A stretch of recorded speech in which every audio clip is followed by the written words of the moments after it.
when I listen to Mav Hopper talk and, the grind that he used to get to where he is, what he established, the way he sounds is questionable. Do you really want to continue do this? Or you ran into a few problems and obstacles and you feeling like quitting? You feeling like it's not in you no more? So it's wondering, like, anything we do that we have to grind, build, and create new levels as we elevate, some other things are going to come with it, because that's just whether it's conflict, whether it's new horizons that we have to battle through. We got to come up with more money. Something happened with the paperwork. Now we got to go through this. You cannot put yourself in a situation, especially being an entrepreneur or in any business, that you're not going to have issues that you have to conquer. So, Mav, this is just an issue that you have to conquer. You have to learn that once you start making money, it's about getting free of what you started with. You should have just got away from the sublet, created your own situation. There's too many places you could have rent. You got comfortable. Kenny Green, raw perspective, concrete and steel, keeping it good and raw. Unity for the community. Hit them subscribes, man. I'm going to get right into this situation with Mav Hopper, the podcaster. He's well known. He has over 1 million subscribers. And recently, he finds himself in a situation where the location that he does his podcast from, the power is cut off. There are no lights. He did a video inside the shop showing you that the power has been cut off. And he's making claims that the person he's subleasing from, and that's another thing, he's subleasing. In most cases, subleasing is illegal unless the landlord understands that you're going to deal with this person, and then at some point we go into a contract with the person that was subleasing. That wasn't the case. Business is business, and it's separate from friendship and all of the things you assume. We got to learn that business is business. And if Mav Hopper started making a lot of money and he had his business under someone else's name where he shoot his videos for his podcast, part of the game is to become independent. You should have got from under that sublease and you didn't. You wasn't checking on the power, because we know they don't just cut your power off. There's warnings, there's threats, there's all kind of things before it takes that step. So that shows that you wasn't on top of what you were supposed to be top of, especially if this situation is going for 2 to 3 years. Then you make the claims that someone is stealing power because of the bill. Then you make the claim that the landlord is a racist because he asked you if you were selling wholesale cocaine. Maybe he asked you that based on the shop is always closed. He spoke to some people and they may have said some things. But then what you say is, that's what you used to do. Why is that even necessary to say? No one needs to know what you did before.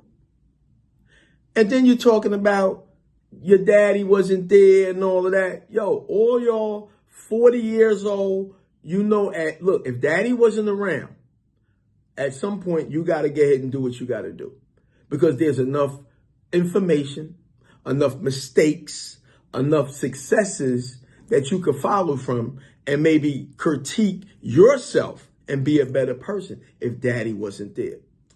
I'm probably jumping around a little bit because this is unfortunately a common mistake.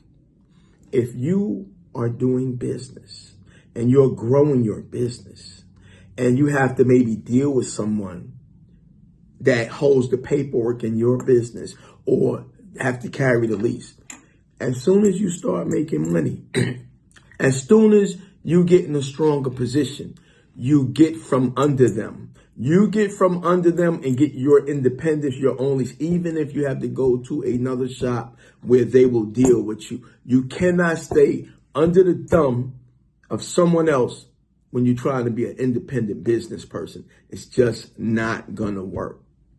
You've been here too long And now there's no sympathy for you, bro. There's no sympathy from you. The way it sounds to me, because I'm a landlord, the super might have had the situation rigged. You know what I mean? You could have demanded, because the young lady in that lease showed you what the owner was saying. This has to be a barbershop. Can't be nothing else. And if I come around and I see that the shop is never open, I'm going to question it, because maybe in a minute I'm not going to be getting my money. So I like to know before I need to know. Is this a shop? What's going on? The paperwork game is your foundation. If you are doing any business, and if sometimes in the beginning stages, we may have to work with people to get into places. But once you formulate yourself and you start making money, you have to break that situation and create your own situation, because you'll wind up like him. And no matter what, you can't blame nobody, bro. In this life game, it's about your choices, your strategy. And once you started making money, that was the time to spread your wings, become, let me do it like this. Let me do it like this. Don't get up here and start with the person you was leasing from, because she probably didn't know what was going on with the power.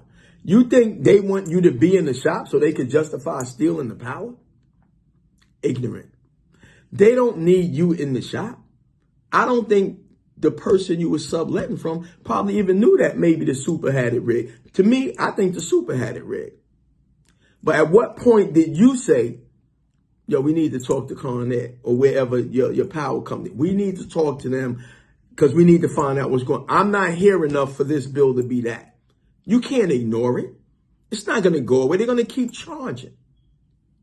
The girl that's renting you the place, all she knows is, look, I'm doing you a favor. I need to collect the money for the rent, and I need to collect the power money. If you would have spoke to her, and maybe y'all could have put your heads together, let's call the power company, see what's up. Let's tell them to come out. Maybe they need to look at something. But you did none of that. Now you sitting in the shop talking about the power's off.